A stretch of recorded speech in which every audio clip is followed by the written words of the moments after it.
بسم اللہ الرحمن الرحیم۔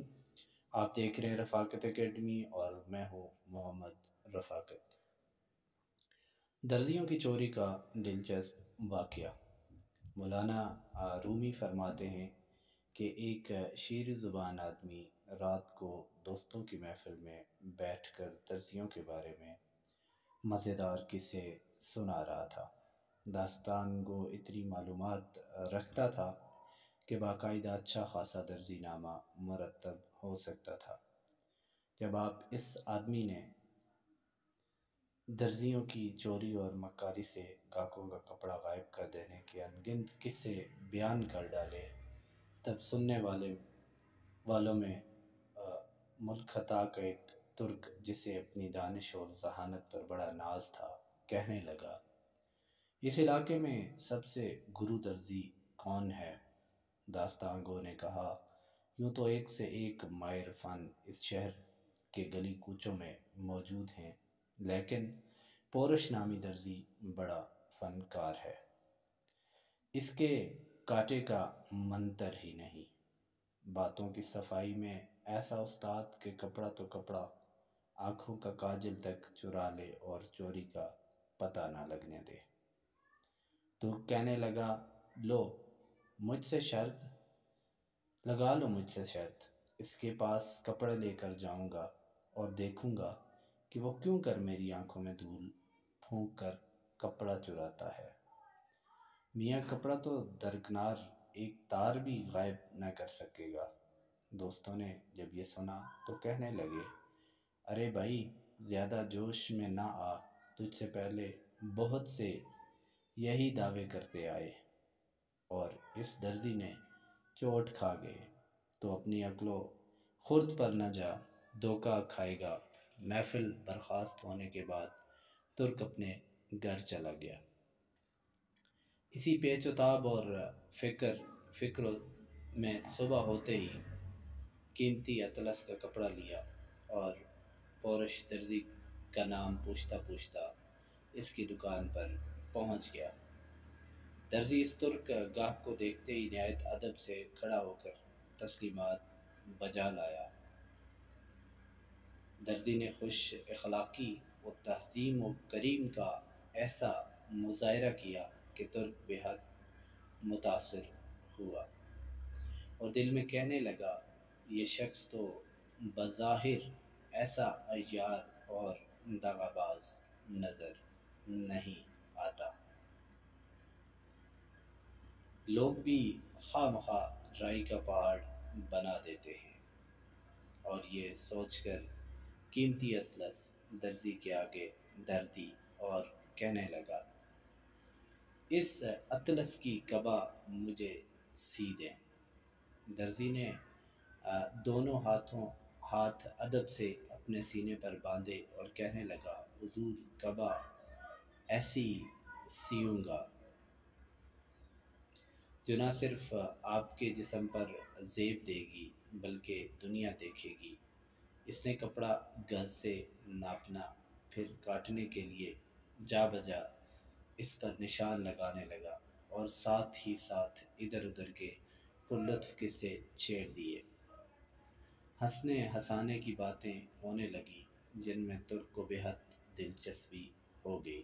جب درزی نے اس کے دلچسپی دیکھی تو ایک مزاحیہ لطیفہ سنایا جسے سن کر ترک ہنسنے لگا۔ اس کی چندی چندی آنکھیں اور بھی مچ گئیں۔ درزی نے جھٹ پٹ کپڑا کاٹا اور ران تلے ایسے دبایا کہ سوائے خدا کی ذات کے اور کوئی نہ دیکھ سکا۔ غرض کی اس پرلطف داستان سرائی میں ترک اپنے اصل مقصد اور دعویٰ فراموش کر بیٹھا۔ کدھر کی اطلس، کہاں کی شرط، ہنسی مذاق میں سب سے غافل ہو گیا۔ ترک درزی سے کہنے لگا، ایسا ہی مزیدار کوئی اور بات سناؤ۔ درزی نے پھر چرب زبانی کا مظاہرہ کیا۔ ترک اتنا ہنسا کہ اس کی آنکھیں بالکل بند ہو گئیں۔ ہوش و حواس سے رخصت، عقل و خرد الوداع۔ اس مرتبہ درزی نے پھر کپڑا کاٹا اور ران تلے دبا لیا۔ ترک نے چوتھی بار مذاق کا تقاضا کیا تو درزی کو کچھ حیا آ گئی اور کہنے لگا، مزید تقاضا نہ کر، اگر ہنسی کی اور بات کہوں گا تو تیری قبا تنگ ہو جائے گی۔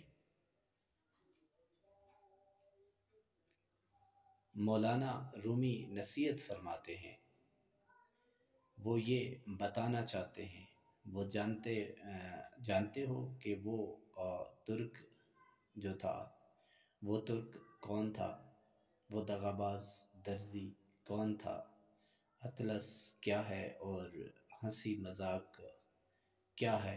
یعنی اس دنیا میں وہ درزی، وہ غافل ترک تیری ذات ہے، یعنی انسان خود ہے، جسے اپنی عقل اور خرد پر بڑا بڑا بھروسہ ہے، اور عیار دھوکہ باز درزی، یہ دنیا فانی ہے، ہنسی مذاق نفسانی جذبات ہیں، تیری عمر اطلس پر دن رات درزی کی کینچی کی مانند چل رہے ہیں، دل لگی کا شوق تیری غفلت ہے، اور اطلس کی قبا تیری